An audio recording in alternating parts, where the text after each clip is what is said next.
Hello viewers, welcome back to our channel. మనకి ఇక్కడ చూసుకున్నట్టయితే కొత్త మీ సేవా సెంటర్లకి ఒక నోటిఫికేషన్ అయితే మనకి రిలీజ్ కావడం జరిగింది. సో ఇక్కడ చూసుకున్నట్టయితే మనకి ఈ మొత్తం నేను డీటెయిల్గా మొత్తం మీకు ఏ విధంగా అప్లికేషన్ చేయాలి, అప్లికేషన్ చేసుకోవాలంటే మీకు ఉండాల్సినటువంటి అర్హతలేంటి, మీరు ఎక్కడికి వెళ్ళి మీ యొక్క అప్లికేషన్ ఫామ్ ఇవ్వాలి, అండ్ అలాగే అప్లికేషన్ ఫామ్ని ఏ విధంగా ఫిలప్ చేయాలి, మొత్తం ఏ టు జెడ్ అయితే నేను ఇప్పుడు మీకు తెలియజేస్తా. సో మీరు వీడియోని అయితే స్కిప్ చేయకుండా చూడండి. మీకు ఈ వీడియో మొత్తం చూసిన తర్వాత నచ్చితే ఒక లైక్ అయితే ఇవ్వండి. మన ఛానల్కి కొత్తగా వచ్చినట్టయితే ఖచ్చితంగా సబ్స్క్రైబ్ అయితే చేసి పెట్టుకోండి. ఇక ఆలస్యం చేయకుండా ఇప్పుడు వీడియోలోకి అయితే వెళ్దాము. సో ఇక్కడ చూసుకున్నట్టయితే మనకి మీ సేవ నోటిఫికేషన్ ఇవ్వడం జరిగింది. అండ్ అలాగే మీ సేవకు అప్లికేషన్ చేసుకోవడానికి కొత్త మీ సేవకి అప్లికేషన్ చేసుకోవడానికి అప్లికేషన్ ఫామ్ కూడా మనకి ఈ వెబ్సైట్లో అయితే పెట్టడం జరిగింది. ఈ వెబ్సైట్ లింకుని నేను ఈ వీడియో కింద డిస్క్రిప్షన్లో పెడితే అక్కడ నుంచి కూడా మీరు డైరెక్ట్గా వెళ్ళి మీరు అప్లికేషన్ ఫామ్ డౌన్లోడ్ చేసుకోవచ్చు. లేదా అప్లికేషన్ ఫామ్ని మనకు సంబంధించినటువంటి గ్రూప్ ఉంది, టెలిగ్రామ్ గ్రూప్ ఆ గ్రూప్లో అయితే నేను పెట్టాను. అక్కడ నుంచి అయితే మీరు డౌన్లోడ్ చేసుకొని డైరెక్ట్ అయితే మీరు అప్లికేషన్ చేసుకోండి. ఇప్పుడే కాదు, ఇప్పుడు ఈ వీడియోని చూసిన తర్వాత ఏ విధంగా అప్లికేషన్ చేసుకోవాలో ఆ విధంగా మీరు అప్లికేషన్ అయితే చేసుకోండి. సో ఇప్పుడైతే వెళ్ళకండి. ఇప్పుడు వెళ్ళారంటే మీకు ఏమీ అర్థం కాదు, ఆ నోటిఫికేషన్ చూసినా కూడా అర్థం కాదు. సో ఇక్కడైతే చూడండి, కొంచెం ఇంపార్టెంట్ టాపిక్ ఉంటుంది. సో ఇక ఆలస్యం చేయకుండా వీడియోలోకి అయితే వెళ్దాం. ఇప్పుడు ఇది వచ్చేసి మనకి అప్లికేషన్ ఫాము. ఇక్కడ వచ్చేసి మీ యొక్క ఫోటోని పేస్ట్ చేయాలి. ఇకపోతే మీరు ఏ ప్రాంతంలో మీ యొక్క మీ సేవా సెంటర్ని పెట్టాలనుకున్నారో ఇక్కడ ఆ ప్రాంతం యొక్క నేమ్ అయితే రాయాల్సి ఉంటుంది. ఇకపోతే అప్లికెంట్ నేమ్, మీ పేరు రాయండి. ఇక్కడ మీ యొక్క father name, me mobile number, and అలాగే ఆధార్ కార్డ్ నెంబరు, మీ యొక్క డేట్ ఆఫ్ బర్త్, అండ్ అలాగే క్యాస్ట్.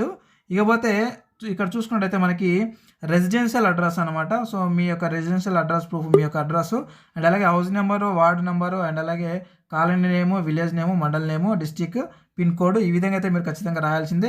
ఇక్కడ చూసుకున్నట్లయితే మీకు ఎడ్యుకేషనల్ క్వాలిఫికేషన్స్ ఏముందో అది మీరు గ్రాడ్యుయేషన్ కంటే అబోనా అని చెప్పేసి మీరు ఇక్కడైతే రాయాల్సి ఉంటుంది. మీది ఏ క్వాలిఫికేషన్ ఉంటే ఆ క్వాలిఫికేషన్, అండ్ అలాగే టెక్నికల్ క్వాలిఫికేషన్, మీకు కంప్యూటర్ నాలెడ్జ్ ఉండాలి కాబట్టి కంప్యూటర్ నాలెడ్జ్ కూడా ఏముందో మీరైతే అది ఇక్కడ రాయాల్సి ఉంటుంది. ఇకపోతే willingness to invest in the infrastructure, అంటే మీకు మీ సేవ పెట్టడానికి ఆ యొక్క సిస్టమ్స్ని కానీ అవన్నీ తీసుకోవడానికి మీకు ఆర్థిక స్తోమత ఉందా లేదా అనేది ఇక్కడ ఎస్ఆర్ నో అయితే మీరు రాయాల్సి ఉంటుంది.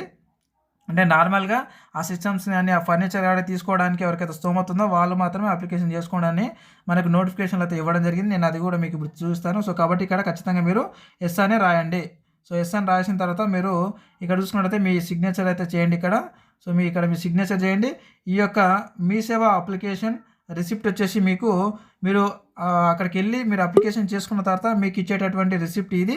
సో ఇక్కడ మీ పూర్తి డీటెయిల్స్ అయితే రాసి అక్కడ రిసీవింగ్ ఆఫీసర్ సిగ్నేచర్ ఇక్కడ చేసి మీకు ఈ యొక్క రిసిప్ట్ని అయితే ఇవ్వడం జరుగుతూ ఉంటుంది. ఇప్పుడు వచ్చేసి మనము లాస్ట్ డేట్, అండ్ అలాగే మీరు సబ్మిట్ చేయాల్సినటువంటి ప్లేస్ ఏదైతే ఉందో ఆ ప్లేస్ మొత్తం కూడా మనం ఇప్పుడైతే చూద్దాము. సో మనకి ఇక్కడ చూసుకున్నట్టయితే అభ్యర్థికి కావాల్సినటువంటి అర్హతలు ఒకసారి చూసుకున్నట్టయితే మీరు ఇక్కడ చూడొచ్చు. సో అభ్యర్థి మీ సేవ ఏర్పాటు చేయు గ్రామ పంచాయతీ స్థానికుడై ఉండాలి. అండ్ అలాగే దరఖాస్తుదారుని వయస్సు 18 సంవత్సరాల నుండి 35 సంవత్సరాల లోపు ఉండవలెను. ఇకపోతే కనీస విద్యార్హత వచ్చేసి డిగ్రీ లేదా దానికి సమానమైనటువంటి విద్యార్హత అయితే కలిగి ఉండాలి. అండ్ అలాగే కంప్యూటర్ గురించి అవగాహన కలిగి ఉండాలను. అండ్ నెక్స్ట్ ఫిఫ్త్ వన్ వచ్చేసి ఎంపికైన అభ్యర్థి మీ సేవా కేంద్రం ఏర్పాటు చేయుటకు తగిన ఆర్థిక స్తోమత కలిగి ఉండవలెను.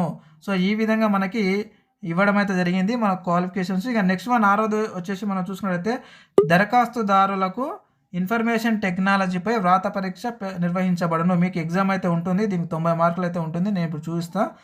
అండ్ నెక్స్ట్ వచ్చేసి మనకి మౌఖిక పరీక్ష నిర్వహించబడి, అంటే ఇంటర్వ్యూ కూడా ఉంటుంది, మీకు ఎగ్జామ్ ఉంటుంది, అండ్ అలాగే ఇంటర్వ్యూ కూడా ఉంటుంది. ఎవరైతే పాస్ అవుతారో వాళ్ళకి మీ సేవా సెంటర్ని మీకు అంటే మీ సొంత గ్రామంలో మీరు పెట్టుకోవడానికి అవకాశం అయితే ఉంది. సో కాబట్టి అందరైతే సద్వినియోగపరచుకోండి.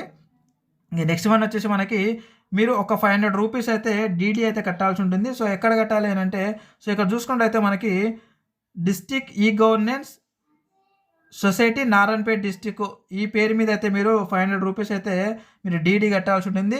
డీడీ కట్టి ఏమేమి తీసుకెళ్లాలో నేను చెప్తాను ఇప్పుడు. సో మీరు సబ్మిట్ చేయాల్సినటువంటి ప్లేస్ అది మొత్తం కూడా.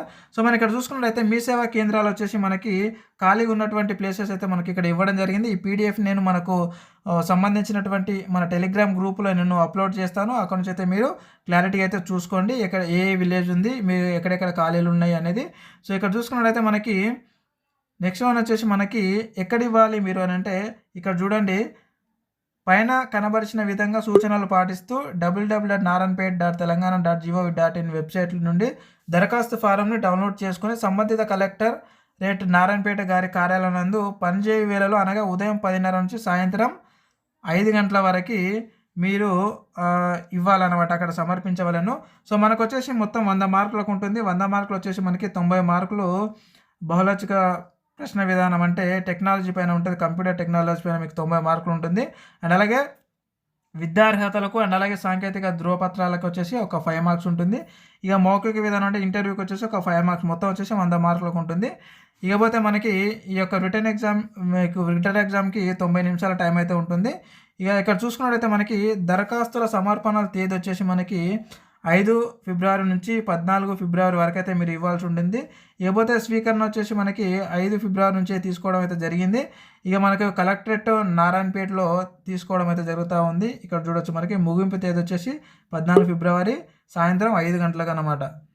5 గంటల వరకు అయితే మీరు కలెక్టరేట్లో సమర్పించుకోవాల్సి ఉంటుంది, అంటే ఇవ్వాల్సి ఉంటుంది.